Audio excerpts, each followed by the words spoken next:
Et pour commencer, on va aussi élever d'abord nos pensées vers Dieu notre Père, pour lui remercier de toute cette assistance dont nous bénéficions en permanence, notamment par les guides spirituels, tous ces bons esprits qui sont envoyés par lui et qui accomplissent ses volontés et qui ne demandent de nous qu'une seule chose, c'est que nous élevions nos pensées, que nous ayons cette disposition d'étude et de travail. Et cette élévation de pensée donc, nous mettra en syntonie avec ces guides pour que nous puissions mieux bénéficier de leurs conseils, de leurs inspirations.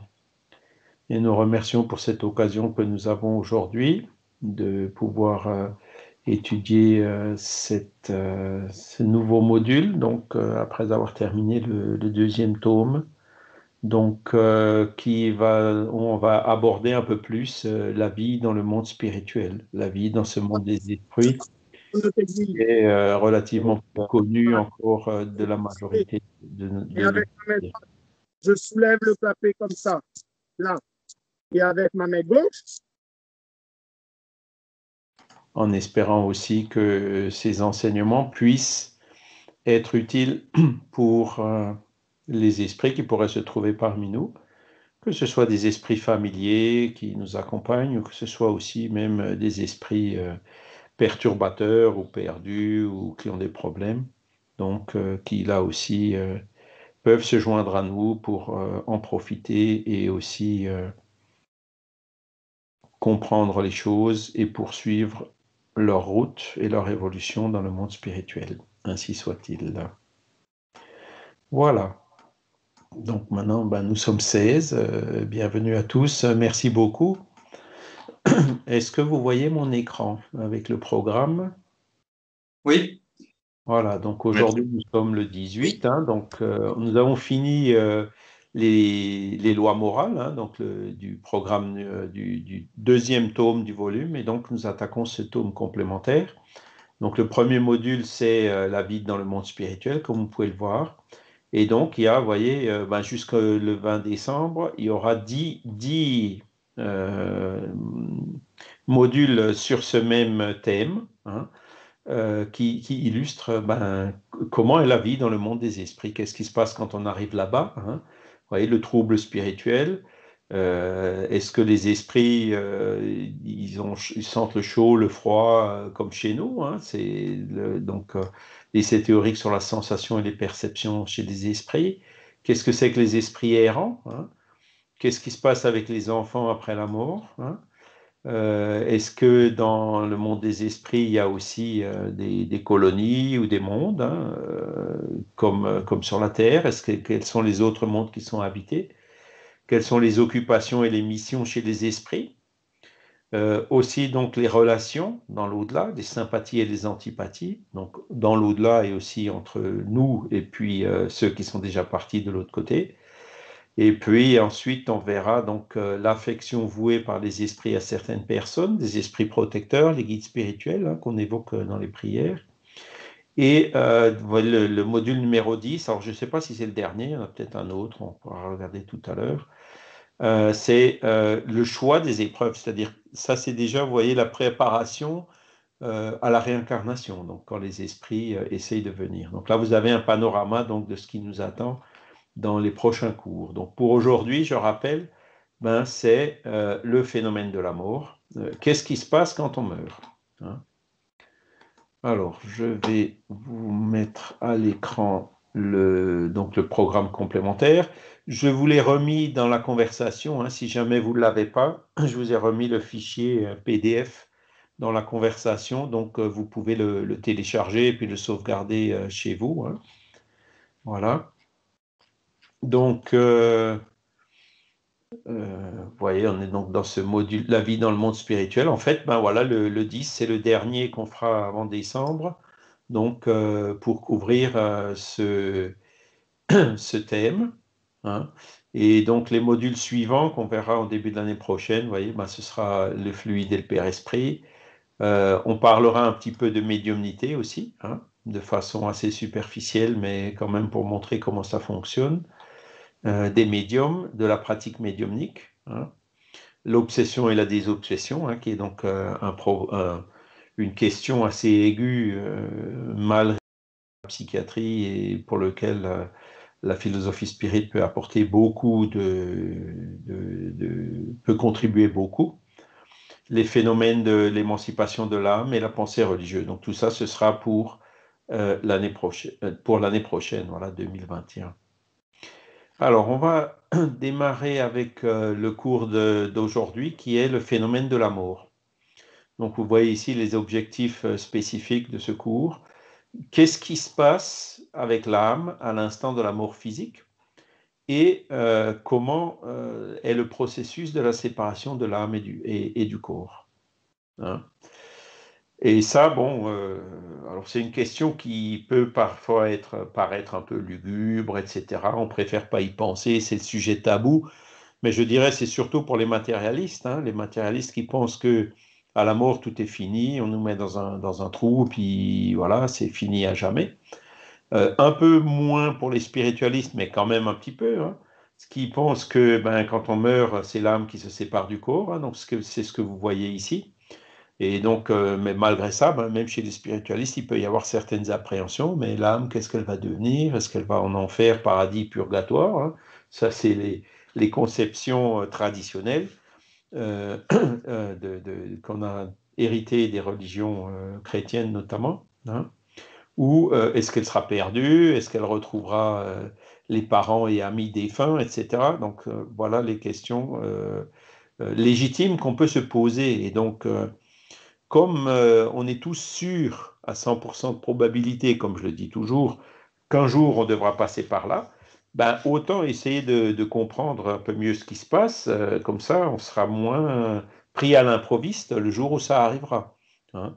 Le jour, ça peut être aujourd'hui, hein. J'espère que non, mais hein, on peut très bien, voyez, hein, une crise cardiaque ou un AVC ou quelque chose, hop, ça peut nous faire partir aujourd'hui même, ou alors ça peut être dans 10, 20, 30 ou 50 ans pour les plus jeunes ou plus, hein. Mais un jour ou l'autre, on va être obligé d'y aller. Donc, autant essayer de comprendre ce qui se passe à ce moment-là pour qu'on soit, je dirais, moins pris à l'improviste et mieux préparé. Donc, c'est le livre des esprits, évidemment, qui donne les bases essentielles pour répondre à toutes ces questions, à toutes ces interrogations.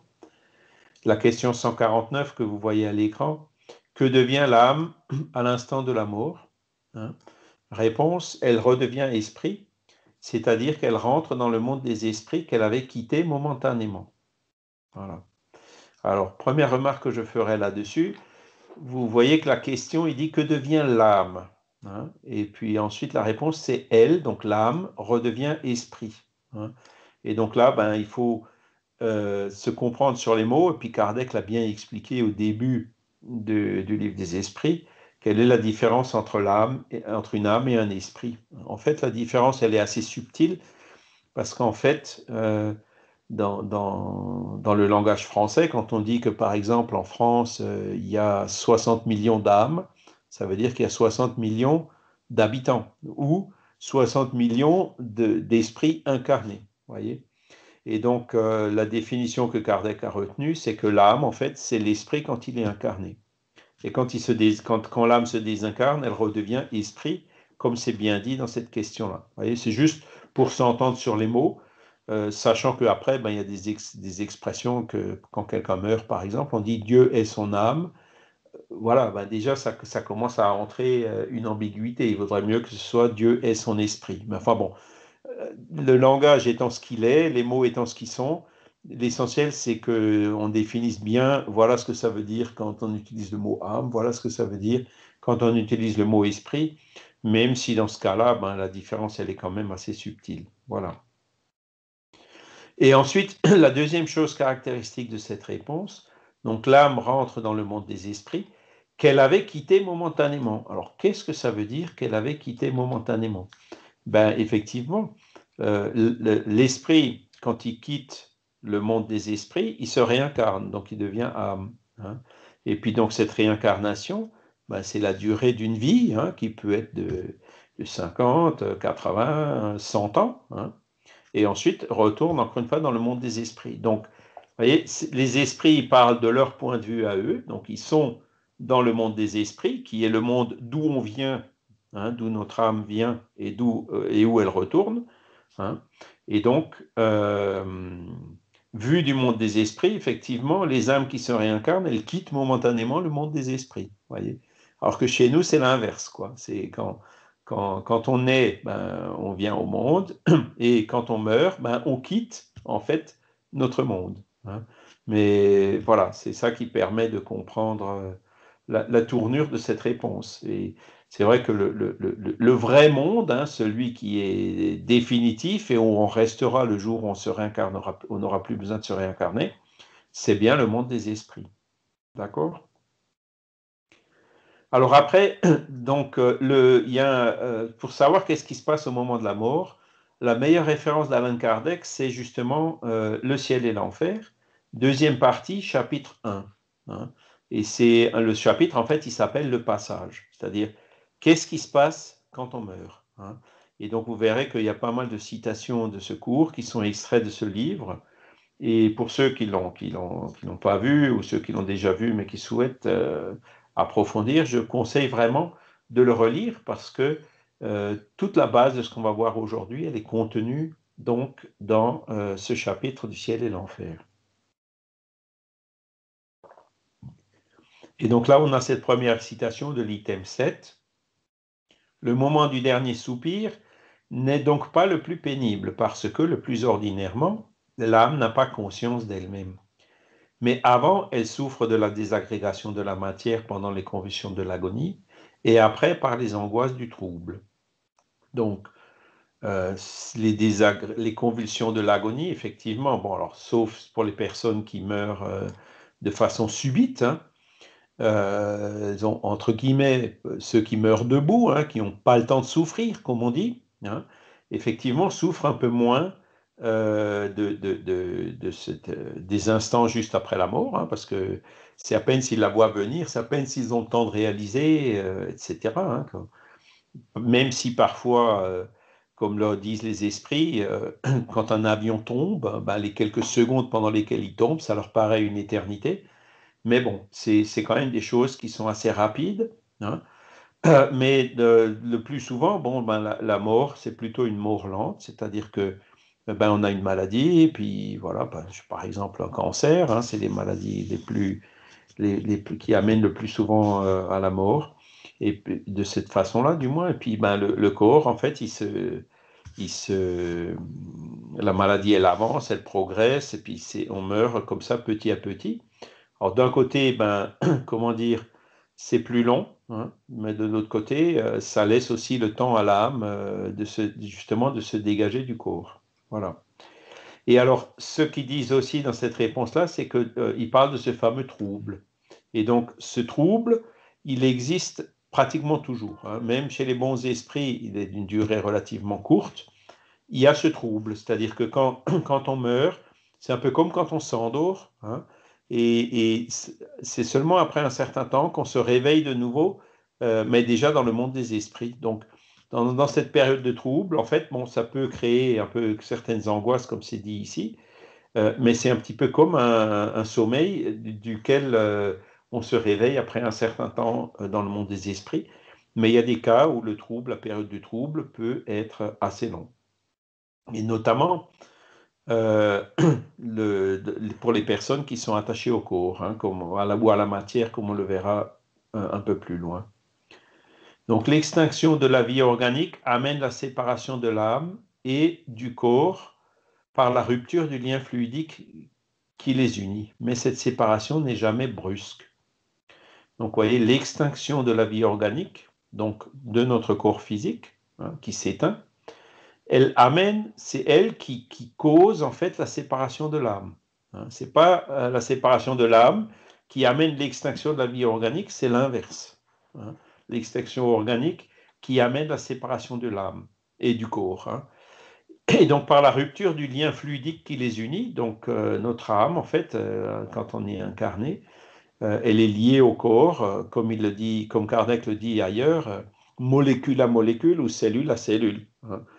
c'est notre âme, en fait, le chef d'orchestre, qui, en addition avec le fluide vital, réalise le phénomène de la vie organique. Voilà. Et après, il dit, la séparation n'est jamais brusque, parce que, effectivement, cette séparation, elle se fait petit à petit. Donc, quand vous avez, entre guillemets, une mort lente, ben, elle se fait parfois pendant des semaines, voire des mois, hein. Et c'est ça qui fait que ben, chez les personnes qui meurent de cette façon-là, c'est le cas par exemple de mon père, ben, l'âme, elle est déjà un peu séparée du corps, avant même la mort physique, voyez. Et donc, mon père, un moment, ben, il avait clairement vu sa mère à lui, ma grand-mère, hein, alors qu'il n'était pas particulièrement il n'était pas spirit ou particulièrement croyant. Et quand on lui a demandé, mais est-ce que tu as vraiment vu ta mère? Il a répondu de manière catégorique, oui, je l'ai vue. Hein, voyez. Et donc ça explique, c'est quand l'âme, elle est déjà comme ça, un peu entre deux eaux, qu'elle est déjà dégagée partiellement du corps, ben effectivement, l'âme peut avoir la vision déjà du monde des esprits, y compris dans le cas de mon père, donc la vision de sa mère qui était venue, bien sûr, pour le recueillir, pour l'accueillir, quoi. Hein, et puis pour le recevoir à son arrivée dans le monde des esprits. Hein. Et donc ça explique que la séparation, elle est progressive. Mais alors ce qui se passe, c'est que au moment où on meurt, hein, la séparation, elle n'est pas toujours complète. Hein. C'est-à-dire que, et ça c'est notamment le cas des personnes qui se suicident, hein. La personne qui se suicide, c'est donc une mort avant le terme prévu, avec encore du fluide vital qui est là et tout, toute la vitalité du corps qui était effectivement encore présente.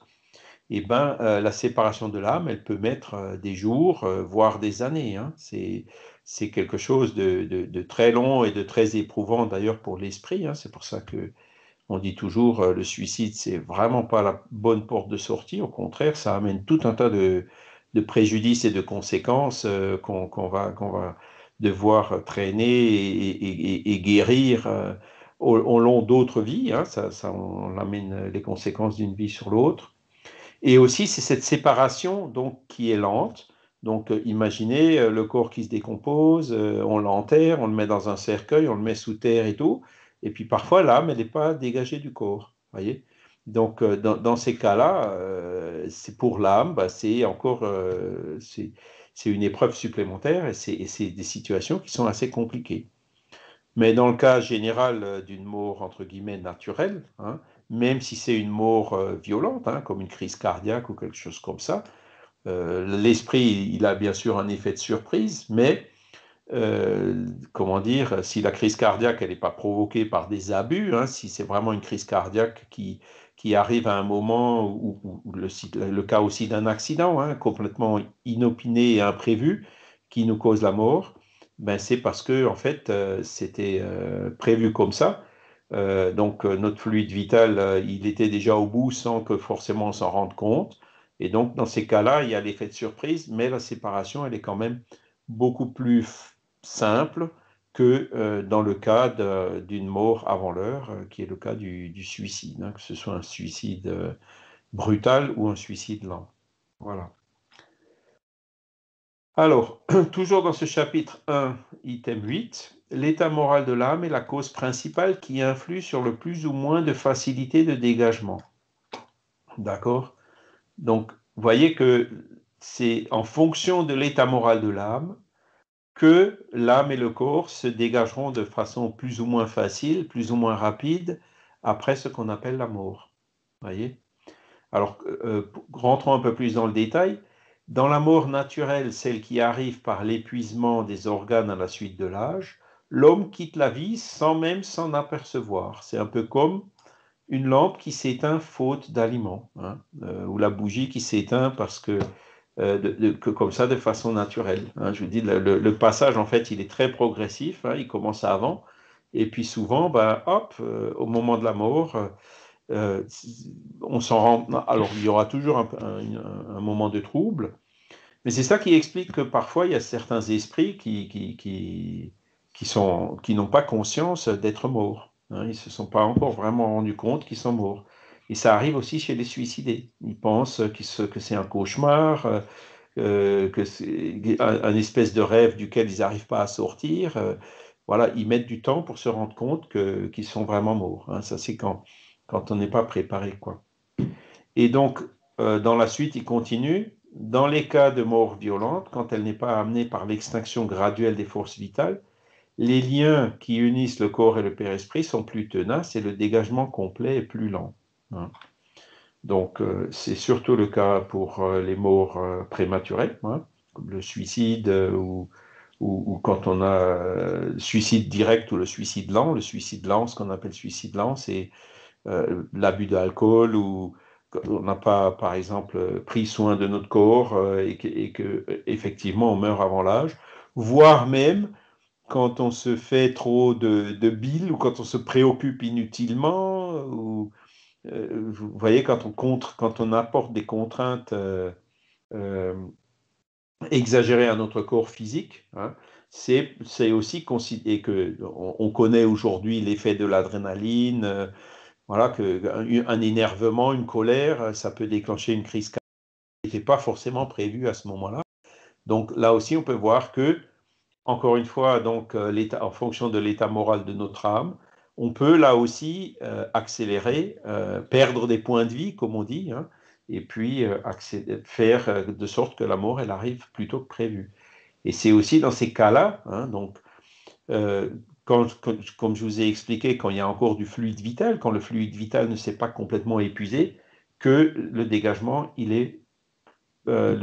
complet, il est plus lent. Voilà. Il y a l'effet de surprise, hein, dans le cas des accidents, et il y a cet effet de fluide vital qui reste dans les autres cas. Voilà. Et donc là, il le précise, c'est dans le suicide surtout que cette position est la plus pénible. Le corps tenant au père-esprit par toutes ses fibres, toutes les convulsions du corps se répercutent dans l'âme, qui en éprouve d'atroces souffrances. Et ça, donc, c'est dans le ciel et l'enfer, donc il en parle dans le chapitre 1, mais un peu plus loin, vous avez des communications d'esprit qui viennent dire qu'est-ce qui s'est passé avec eux après leur mort. Et quand vous regardez les communications des suicidés, ben, tous les esprits sont unanimes à dire que c'est quelque chose qu'il faut absolument éviter, quelles que soient les difficultés qu'on a pu avoir dans notre vie et qui nous ont amené à un tel acte dramatique. La situation après, en fait, elle est encore plus compliquée, encore plus difficile. Voilà. Est-ce que vous avez des questions à ce stade?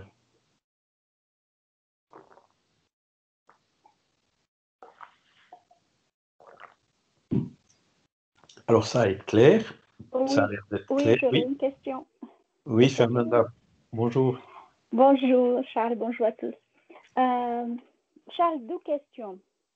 On voit que quand la personne perd le fluide vital, dans les cas qu'elle avait plein son fluide vital et dans le cas de suicide, elle reste attachée, mais dans le cas dans les temps très anciens que les gens pratiquaient des sacrifices, par exemple des enfants, que les enfants étaient en pleine vie avec peut-être une vie continue, qui n'était pas programmée de se faire sacrifier, comme reste l'esprit après des choses comme ça. Et aussi à certains, par exemple, à certaines personnes qui a vécu une vie morale pleine, une vie lumineuse, comme certains bouddhistes, certaines personnes très simples, qui n'ont pas une grande culture, certaines anciennes, qui ont vécu une vie pleine, morale et lumineuse, qui elles savent déjà quand son fluide vital est en train de finir et qu'elle arrive à avoir le temps de dire au revoir à tout le monde. Oui, alors merci pour les questions, Fernanda. Donc, la première question est le fluide vital. Alors, si je veux vous faire un parallèle, donc en fait, il y a l'esprit, il y a le corps, et pour donner la vie, il faut justement qu'il y ait ce fluide vital. On peut faire un parallèle, par exemple, il y a la voiture qui est le corps, il y a le chauffeur qui est entre guillemets l'esprit, et vous avez le carburant qu'on met dans la voiture qui est quelque part le fluide vital. Hein. Donc, quand il n'y a plus de fluide vital, la vie s'arrête. Hein. C'est le fluide vital, quelque part, avec la présence de l'esprit, qui alimente la vie organique dans le corps. D'accord? Donc, s'il n'y a plus de fluide vital, ben, la vie organique, elle va s'arrêter. Elle s'arrête, entre guillemets, automatiquement ou toute seule. Et donc, tu parlais du cas des sacrifices. Alors, les sacrifices, bon, heureusement, c'est quelque chose qui se pratiquait dans le temps, je dirais par ignorance. Mais quand un enfant, par exemple, était sacrifié en ces temps-là, c'est bien sûr pas un suicide. C'est un sacrifice, c'est plutôt, comment dire, un meurtre, un crime, hein. Comme ça arrive d'ailleurs encore aujourd'hui. Vous avez encore vu cet exemple terrible là de ce professeur qui a été décapité par un fanatique dans la région parisienne, quoi. Ce sont des choses absolument abominables. Mais ce qu'il faut savoir, c'est que dans ces cas-là, en fait, ces événements-là n'arrivent pas comme ça par hasard ou de façon injuste. C'est que tout simplement, c'était dans le plan de vie de ce professeur ou c'était dans le plan de vie donc de mourir de cette façon, c'était dans le plan de vie de cet enfant d'être sacrifié. Donc, ça fait partie de ces morts violentes dont on a parlé tout à l'heure, où l'esprit est bien sûr pris de surprise, hein, puisqu'il n'a pas eu le temps de méditer, de voir la mort arriver, d'y réfléchir, etc., hein. Donc la séparation, elle se fait de façon brutale, mais comme c'était, entre guillemets, quelque chose qui était prévu dans leur plan de vie, ben, le fluide vital, il était prévu jusque-là et pas plus. Donc il n'y a pas cet effet aggravant qu'on rencontre dans le cas du suicide, où justement du fluide vital, ben, il en reste un peu, hein. Donc ça, c'est la réponse au niveau des sacrifices. Alors heureusement qu'aujourd'hui, ça ne se fait plus. La deuxième question, alors Fernanda, rafraîchis-moi la mémoire. C'était... C'est un peu long mon téléphone là.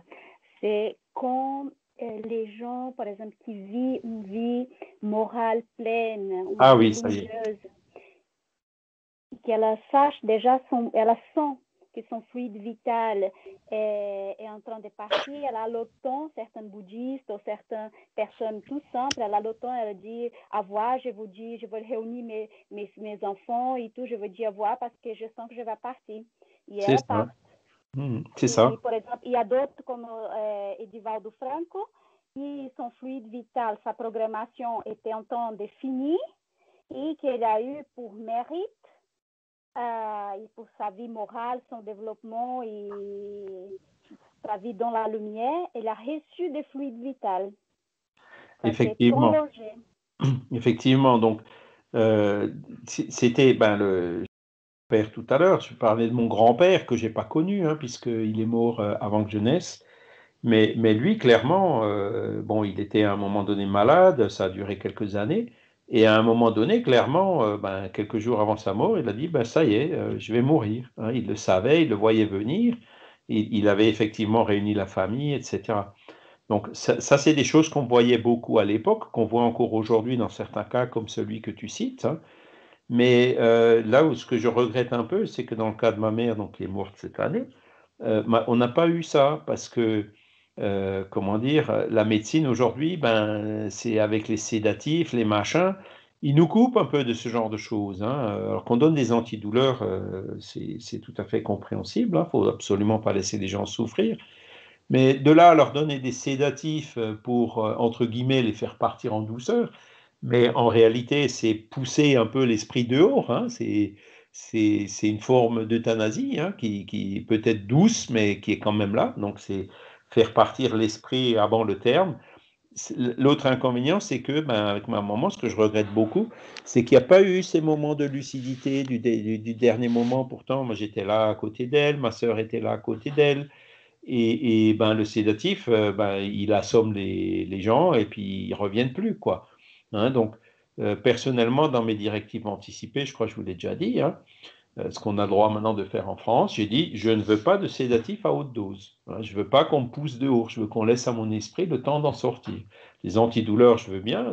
Les antidouleurs, il y a peut-être un risque aussi, quand on en donne trop, ben, de mourir. Bon, certes, on prend le risque, mais les sédatifs, non, hein, pour justement garder, euh, comment dire, laisser à l'esprit le temps de se dégager de son corps. Exactement comme on dit ici, hein, dans cette séparation graduelle, hein, vous voyez, le sédatif, quelque part, il laisse pas le temps de cette séparation de se terminer comme il faut, hein. Alors évidemment, bon, c'est plus pour la famille qui reste, peut-être parce que ça coûte moins cher à la Sécu, peut-être parce que il occupe les chambres et les lits d'hôpital moins longtemps. Bon, après, il y a plein de critères comme ça, mais moi, personnellement, je refuse. Je ne veux pas qu'on me donne des sédatifs, je veux qu'on me laisse partir à mon rythme, vous voyez? Et surtout, je pense que ces derniers moments de lucidité, comme on le voit dans énormément d'exemples, c'est parfois des choses qui sont extrêmement importantes pour les esprits, hein, ou je ne sais pas moi, quand vous passez vos derniers moments à côté d'une personne pour un pardon, ou, vous voyez, il y a des fois des choses extrêmement importantes qui se produisent dans ces derniers moments, mais qui sont malheureusement inhibées à cause de ces pratiques qui se développent de plus en plus aujourd'hui. Voilà. Chacun est évidemment libre de faire et d'accepter ou de ne pas accepter. Là aussi, hein, c'est la liberté. Mais je vous donne juste mon point de vue, hein, qui est de dire il vaut mieux laisser faire la nature. Et puis parce que l'euthanasie, c'est pareil, hein, quand on fait partir le corps, l'esprit avant l'heure, ben, il reste un peu de fluide vital, le dégagement de l'âme et du corps. Au lieu d'être c'est facilité avec nos yeux terrestres, mais des yeux spirituels, c'est plus compliqué. Et il y a il me semble-t-il, c'est dans, comment ça s'appelle, Missionnaire de la Lumière, le livre de Chico Xavier, où il y a un cas comme ça, hein, avec quelqu'un qui est agonisant, et puis le médecin ben, qui lui donne la piqûre, et puis les esprits qui disent, oh là là, il n'aurait surtout pas dû faire ça. Là, il serait venu en douceur comme une fleur. C'était une question d'heure, hein, voyez. Et le fait d'avoir mis cette piqûre, ben, l'esprit s'est retrouvé dans le trouble beaucoup plus longtemps que prévu, voyez. Donc, vu de notre côté, de nos yeux terrestres, ben, hein, avec en plus les personnes qui sont là, qui comprennent pas, les membres de la famille qui pleurent, qui sont inconsolables et tout ça parce qu'ils comprennent pas justement ces processus de dégagement de l'âme. Ils sont souvent matérialistes, donc ils pensent que tout est fini. C'est sûr que la séparation d'un père ou d'une mère, c'est toujours quelque chose qui nous met les larmes aux yeux, même quand on est spirit. Mais quand on sait que c'est l'âme qui se dégage d'un corps qui est malade, Alzheimer, les chaises roulantes et tout ça, un corps qui est devenu vraiment une prison, ben, il faut voir ça comme une libération et l'accepter, hein. Et donc, dans ce genre de situation-là, le fait que ça dure un petit peu plus longtemps ou un petit peu moins longtemps, ça ne fait pas une différence.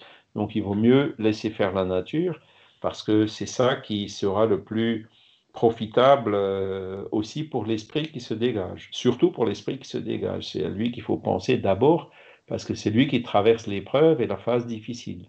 Voilà. Hein, et donc, c'est juste une période. Oui, pardon? La lucidez. Avoir la lucidez aussi, c'est lié à le développement de la côté morale. Tout à fait.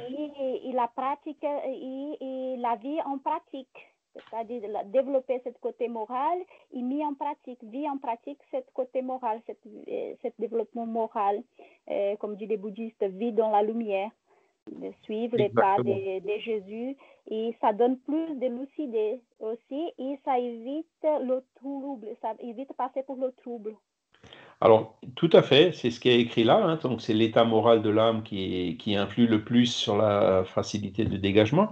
Et donc, comme je vous dis, quand vous lisez Le ciel et l'enfer, cette deuxième partie, donc après le chapitre 1, vous avez des exemples, justement, hein. Et donc, il y a des esprits élevés donc, qui se désincarnent en se disant, ben, c'est passé comme une fleur, et pour moi, ça a été une libération. J'étais handicapé dans mon corps avec des cannes et des souffrances, et puis très très vite, hein, quasi instantanément, je me suis retrouvé libre dans le monde des esprits, avec tous les esprits amis, etc. Donc ça se passe, c'est quelque part une fête, hein, pour les bons esprits. Et quand tu parles donc le cas des bouddhistes, ou même pas forcément, on n'est pas obligé d'être bouddhiste ou spirit, hein. La personne qui a fait pratiquer le bien pendant toute sa vie, la personne qui a vraiment la conscience tranquille dans ces derniers jours, elle part, comme il dit, comme une bougie qui s'éteint, hein. C'est vraiment donc un passage en douceur qui se produit, hein. Voilà. Et donc, c'est ça qui influe. Après, vous avez aussi les suicidés, donc ça c'est terrible. Vous avez aussi euh, des exemples d'esprits dans une situation moyenne, donc voilà, qui avaient une conscience un petit peu plus chargée, un petit peu plus pesante. Et ben c'est plus aussi doux que ça. Le dégagement, il peut prendre un peu plus de temps. Et c'est pour ça que, bon, voilà, pour l'enterrement ou même pour l'incinération, il vaut mieux attendre quelques jours, hein, si c'est possible, hein. En général, c'est 5-6 jours, une petite semaine, hein. Et donc, cette semaine, ça laisse normalement, dans la plupart des cas, à l'esprit le temps de se dégager de son corps. Vous voyez? Et alors évidemment, dans le cas des suicides, on ne peut pas non plus attendre 1 an, 2 ans ou 3 ans avant d'enterrer la personne. Donc là aussi, pour des questions d'hygiène ou des questions sanitaires, quoi, on est obligé d'enterrer le corps. Mais on comprend très bien que pour l'esprit qui part de cette façon-là, qui choisit, entre guillemets, cette mauvaise porte, ça complique les choses parce que il sentira forcément la décomposition et donc les personnes qui ont, je dirais, une certaine sensibilité spirituelle, ou voire un petit peu qui ont la capacité de voir ou d'entendre les esprits, quand elles sont dans les cimetières, il y a du monde, hein, il y a pas que incarné. Vous avez beaucoup d'âmes en fait qui ont du mal et qui mettent des années, voire parfois des siècles, hein, à se séparer de leur corps. Et c'est donc pour ces âmes-là que voilà, faut qu'on travaille, qu'on fasse des prières. C'est l'assistance justement à ces esprits qui sont perdus et qui sont souffrants, et qu'on peut faire justement en connaissance de cause par ces enseignements qu'on est en train de regarder aujourd'hui. Donc pour comprendre quelle est leur situation, pourquoi et comment est-ce qu'on peut mieux les aider dans cette phase de leur vie. Voilà. Merci Morissette, hein, pour toutes ces informations. C'est vrai qu'on a donné une conférence, on va donner une conférence sur l'euthanasie, c'est vendredi prochain, si je me rappelle bien. Je regarde, peut-être vendredi. Non, c'est lundi, hein, 26, si je me rappelle bien. Lundi. Lundi, voilà. On va parler plus spécifiquement de l'euthanasie, où là aussi, donc il y a relativement peu de communication spirit d'esprits qui ont été euthanasiés, hein, puisque c'est quelque chose qui n'existait pas trop à l'époque, même si Kardec a clairement posé la question dans le livre des esprits, mais qui aujourd'hui sont des pratiques qui sont devenues légales dans certains pays, hein, où il y a même des enfants qui sont euthanasiés, comme c'est le cas en Belgique, hein. Et là, c'est des situations qui sont beaucoup plus compliquées, hein, parce que, comment dire, la fin de vie, si vous voulez, c'est aussi quelque chose qui permet au Père Esprit, entre guillemets, hein, de drainer tous les fluides qui lui restent, et puis donc les éventuels problèmes qu'il a pu ramener de cette vie ou des vies passées, dans ce corps qui est moribond. Vous voyez, c'est comme une espèce de processus de libération et d'épuration du Père Esprit. Et l'euthanasie, ça bloque. Et donc, le fait que le Père Esprit soit expulsé plus tôt fait que le trouble sera plus long, le dégagement sera plus difficile et qu'éventuellement, il pourra même en garder certaines séquelles dans son Père Esprit qui, à leur tour, se reflèteront peut-être dans des maladies ou des malformations dans une vie suivante. Voilà. Il y a un livre sur le suicide là que je viens de relire, qui vient d'être écrit et qui illustre ça de façon très, très, très, très pédagogique, hein, je dirais. Et là, la personne qui s'est suicidée, en l'occurrence, c'est une personne qui avait avalé un poison. Alors, on le voit aussi un peu dans le film No Solar, hein, où André Louis, donc, il avait commis certains abus d'alcool, de tabac ou autre. Comment son père esprit était atteint même une fois qu'il était recueilli à No Solar. Comment ça se fait qu'il s'est retrouvé dans ce qu'on appelle le seuil, hein, le umbrau en portugais, là, à traîner dans la boue au milieu de suicider, enfin dans une espèce d'enfer, hein, un endroit dans le monde spirituel qui est compliqué, hein. Donc c'était lié au fait que, à cause de tous ces abus, il avait quitté la vie quelques années avant son terme initialement prévu. Et donc, il y a eu cette période de compensation donc qui, pour permettre de finir le dégagement et puis l'écoulement de ce qui restait en fluide vital dans ce genre d'endroits compliqués dans le monde des esprits. Hein. Et donc après, ben, même quand il était déjà dans nos solars, hein, on voit très bien que son guide spirituel là-bas, enfin la personne qui l'assistait, lui donnait des passes justement pour soulager ces marques qu'il avait encore dans son père-esprit. Et donc, pour revenir au cas du suicide, ben, cette dame qui s'était suicidée en ingérant un poison, elle avait bien sûr porté préjudice à l'œsophage, à l'estomac, enfin au système gastrique. Et donc, même après une période dans le monde des esprits, dans des cités équivalentes à nos solars ou des endroits similaires à ceux-là, avait encore des séquelles dans son père-esprit.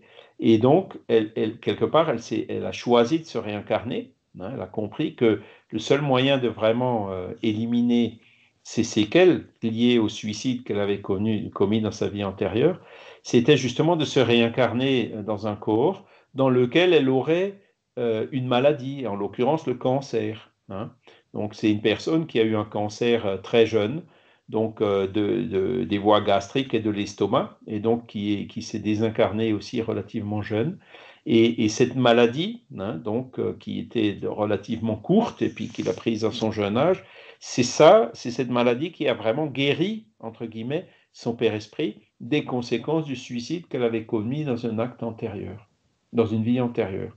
Donc vous voyez, c'est un exemple hein, qui illustre le genre de choses, et alors ça, c'est qui illustre aussi le fait que ben, la mort par suicide, c'est vraiment la pire qui soit, c'est la plus compliquée qui soit.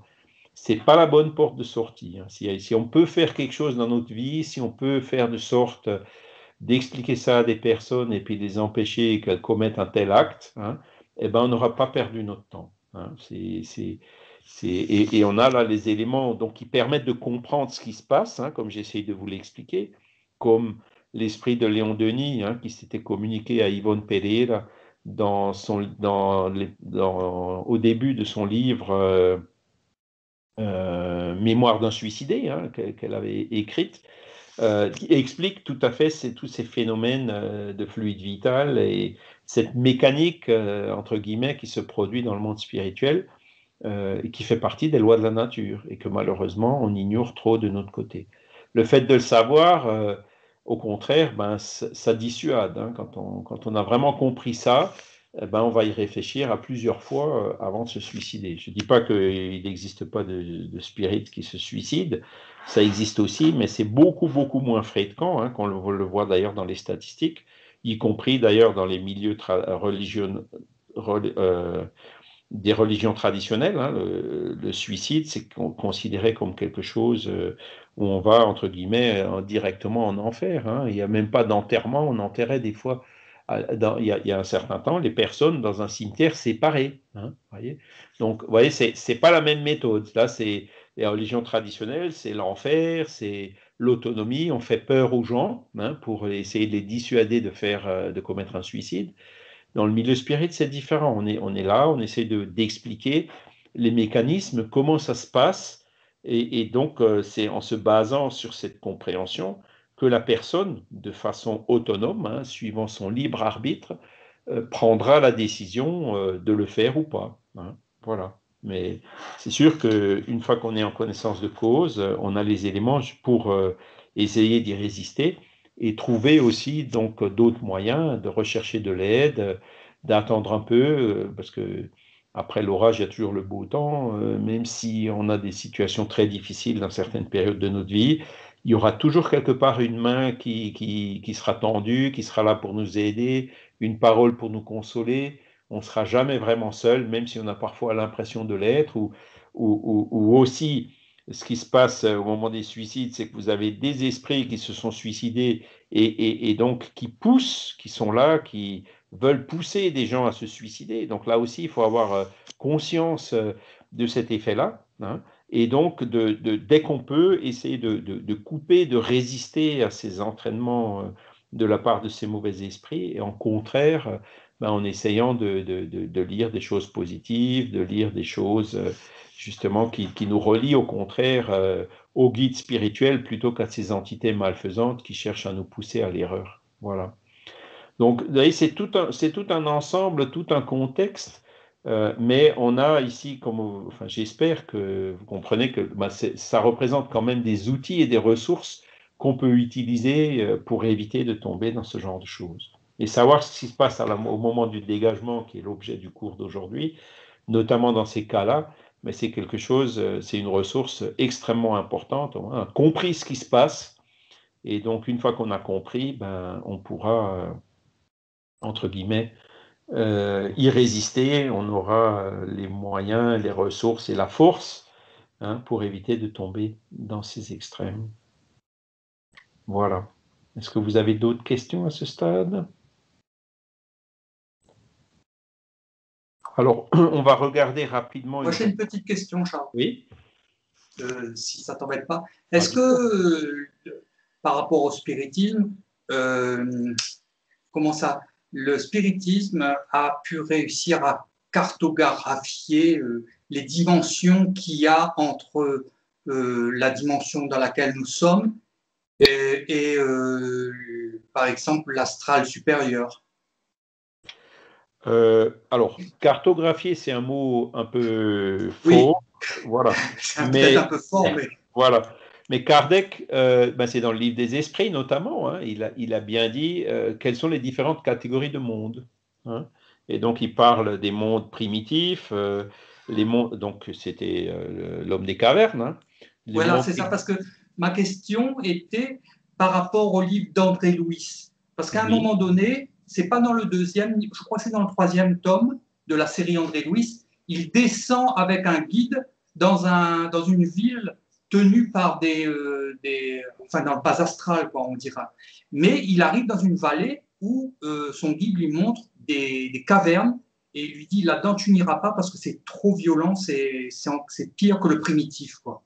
Donc, j'aurais aimé savoir si, par rapport au spirit, vous aviez des informations sur tous ces mondes. Alors, Kardec, effectivement, il a classé en 10 catégories, depuis les mondes primitifs, les mondes d'expiation et d'épreuve. Donc, vous voyez, la Terre, c'est la catégorie 2 sur 10. On a encore du chemin à parcourir. Et puis, quand on voit toute cette violence, encore une fois, ce pauvre professeur qui a été décapité, toutes ces guerres, ces horreurs, toutes ces manipulations, maltraitances d'enfants, etc., ben oui, la Terre, c'est pas un domicile des anges. Ensuite, vous avez les mondes de régénération, puis donc jusqu'au monde supérieur où il y a les purs esprits. Donc ça, c'est la classification que Kardec a donnée au niveau des mondes.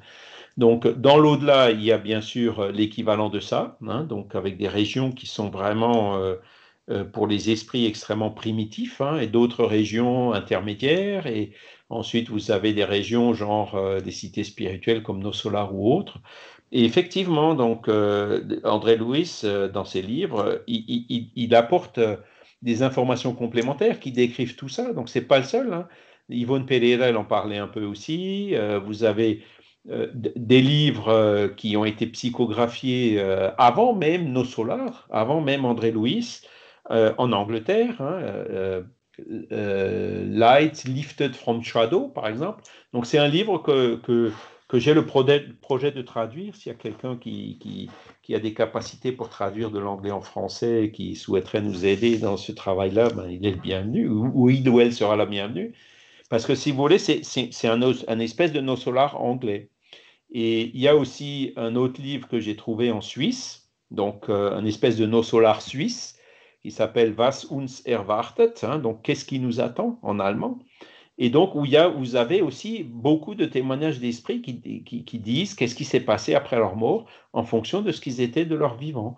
Donc, c'est un petit peu comme un développement du ciel et l'enfer, mais qui arrive à des narrations qui ressemblent plus à Nos Solars. Et ça aussi, ça a été écrit de façon indépendante. Cette personne qui était une médium suisse de Zurich, Béatrice Brunner, ne connaissait pas du tout Chico Xavier.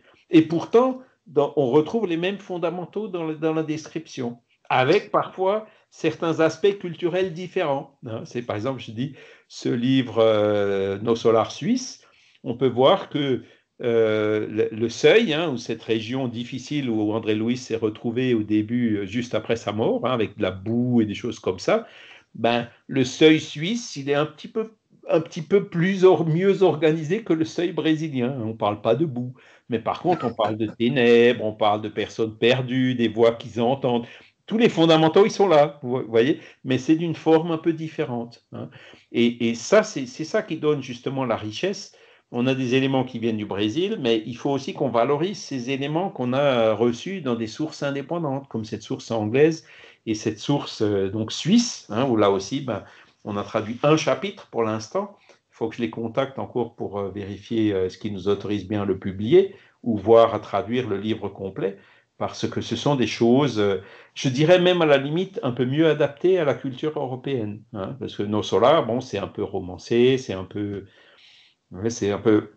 Nos Solars, c'est le paradis, et puis le seuil, c'est l'enfer, quoi. Vous voyez, c'est des choses qui sont encore un peu imprégnées de cette vision hétéronome. Alors que ce qu'a fait le travail qu'a fait l'anglais et puis la Suisse, les bases sont les mêmes, mais dans une forme qui est peut-être un peu plus adaptée pour nous, hein. Et donc, effectivement, on voit que ben, tout ça, ce sont différents aspects de cette loi universelle qui est l'objet de l'étude d'aujourd'hui. Et alors après, donc, dans ces différentes descriptions, on peut effectivement reconnaître aussi ce que tu disais, Michel, qu'il y a, même pour les esprits, si vous voulez, les esprits dans le monde des esprits ne peuvent aller que dans des milieux qui sont compatibles avec leur niveau d'évolution, hein. Donc, par exemple, un esprit comme celui d'André Louis dans le livre que tu cites, ben, il n'était pas capable, et d'ailleurs, on le voit très bien. Sa mère, elle est venue le voir à Nos Solars, mais lui, il n'a pas pu aller voir sa mère dans le monde où elle était, parce que c'était un monde qui était, entre guillemets, trop évolué, trop lumineux pour elle. On dit aussi, en faisant un parallèle par rapport à ça, qu'un esprit comme le nôtre, par exemple, n'est pas capable d'aller, par exemple, dans le soleil où se trouvent de purs esprits. Pourquoi? Parce que je dirais, l'ambiance fluidique du soleil, elle est trop élevée pour nous. On ne la supporterait pas. Et c'est vrai aussi dans l'autre sens. Donc, il y a des régions qui sont vraiment, je dirais, avec les fluides vraiment les plus terribles, les plus lourds, hein, entre guillemets, ce qu'on appelle les enfers, hein. L'enfer en soi, de façon absolue, n'existe pas, mais il y a quand même des lieux qu'on peut qualifier d'infernaux, hein. Donc, où effectivement, des esprits comme nous, pour y aller, ben, il faut qu'on se protège et voir, il y a même certains endroits, comme tu l'as dit, où il dit, là, il ne faut pas que tu ailles parce que tu ne le supporterais pas, hein. Voilà. Alors après, est-ce qu'il y a vraiment une classification? Bon, on en reste toujours à cette classification en 10, hein, comme le disait Kardec. Mais bien que lui disait, bon, on aurait pu faire 10 ou 12 ou 50 ou 5, tout système de classification, il vaut ce qu'il vaut, et il pourra y en avoir autant que, entre guillemets, de classificateurs. Mais ça nous donne effectivement une idée des réalités de ces différents mondes. Est-ce que j'ai répondu à la question? Super, merci beaucoup Charles. Mais il n'y a pas de quoi. Voilà. Alors après, bon, on n'a plus le temps maintenant de rentrer dans le détail, mais je pense qu'on a quand même vu l'essentiel, hein, je vous ai remis, vous avez vu dans la conversation le fascicule, donc vous pouvez le télécharger et puis le lire complètement calmement chez vous. Et si vous avez des questions, donc nous les reposer. Et donc, il commence là, en fait, un peu comme moi j'ai commencé, hein, les différentes interprétations religieuses entre le ciel, l'enfer, ou la goutte qui retombe dans l'océan. Donc, tout ça, ce sont des images qui nous sont données, qui sont assez approximatives et qui ne nous aident pas toujours à comprendre ce qui se passe, hein. L'esprit qui arrive dans l'au-delà sans avoir aucune connaissance de l'au-delà, ben, autant, si vous voulez, le catholique, il dit, mais il est où Dieu, pourquoi je ne suis pas à sa droite, etc. Hein, quand il est dans le trouble, ben, ces esprits-là, ils sont parfois perdus, hein, et il faut les aider à trouver leur chemin dans le monde spirituel. C'est ce qui arrive de temps en temps. Et ceux qui pensent que c'est le néant ou que la goutte tombe dans l'océan, ben, ils pensent qu'ils sont dans un espèce de cauchemar, ils n'ont pas la conscience d'être morts. Voilà, parce que ça correspond. La réalité ne correspond pas à l'image qu'ils s'en faisaient. Voilà. Hein. Et c'est pour ça que, avec ces témoignages d'esprit, hein, dans le ciel et l'enfer, ou nos solars ou autres, ben, les esprits viennent eux-mêmes nous dire comment ça se passe. Donc ça nous aidera, nous, le jour où on ira de mieux comprendre aussi ce qui se passera dans notre cas, d'être mieux préparé, moins pris à découvert. Voilà. Après, ben, la goutte d'eau, là, il combat un petit peu la vision panthéiste, hein, donc c'est la goutte d'eau qui ressemble dans l'océan, ou que nous sommes tous une particule, une parcelle de Dieu, des choses comme ça.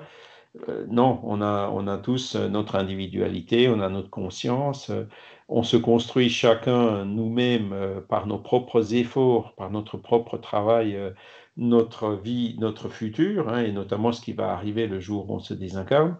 Ça ne dépend que de nos propres efforts. Hein. Il y a pas, c'est pas avec les efforts des autres qu'on va progresser, c'est uniquement avec le nôtre. Hein. Voilà, donc on est libre, autonome et responsable.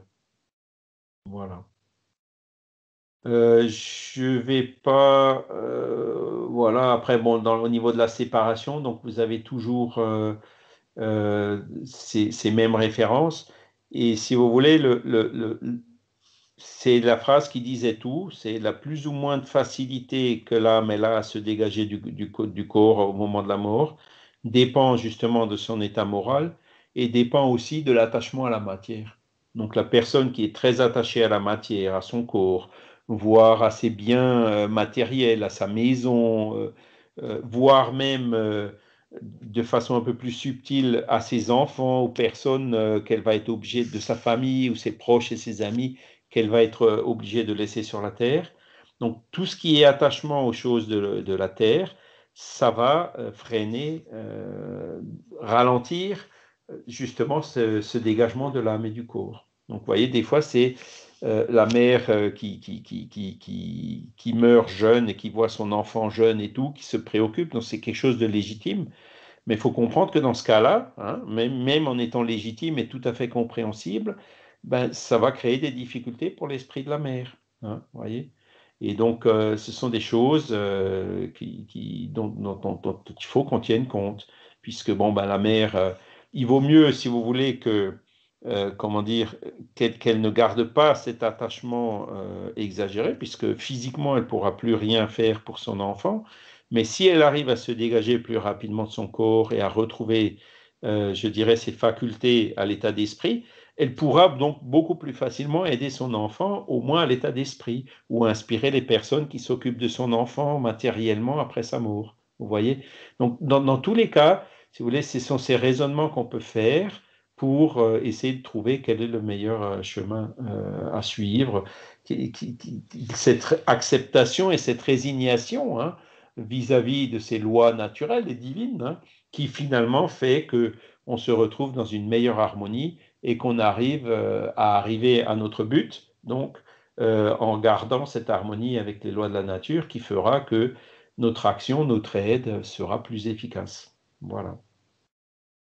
Alors, on va s'arrêter ici. Bon, vous verrez, vous avez vu que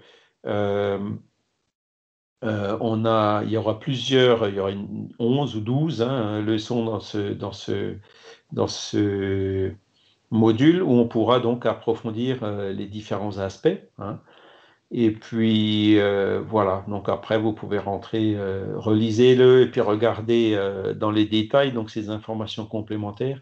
Voir aussi, je vous encourage à remonter, à prendre les sources, hein, les différentes références pour y trouver les éléments complémentaires. Et surtout, si vous avez des questions, n'hésitez pas. Donc, on va peut-être encore laisser la place pour une ou deux autres questions, si vous en avez.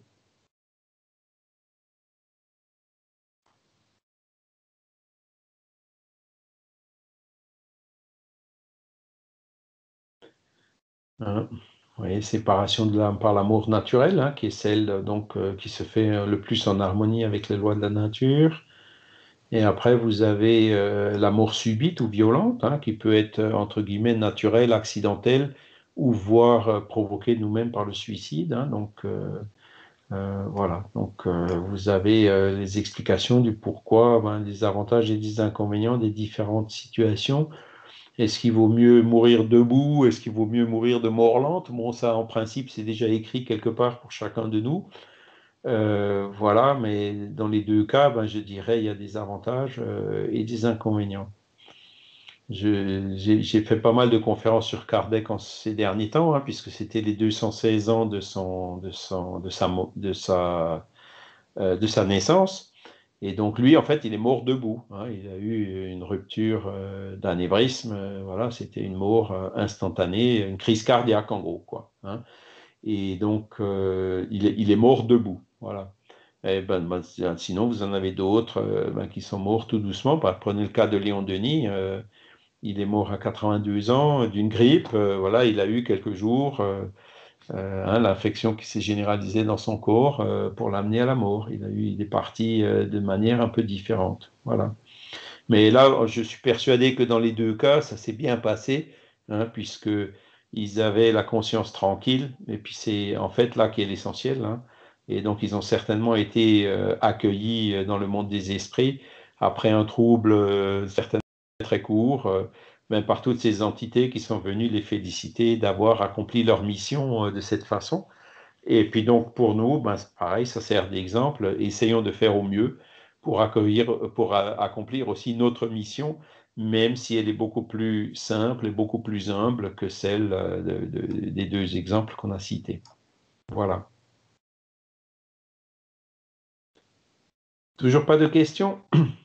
J'ai une petite question, Charles, mais qui n'a pas trait au cours. C'est est-ce que cet après-midi, il y a la réunion?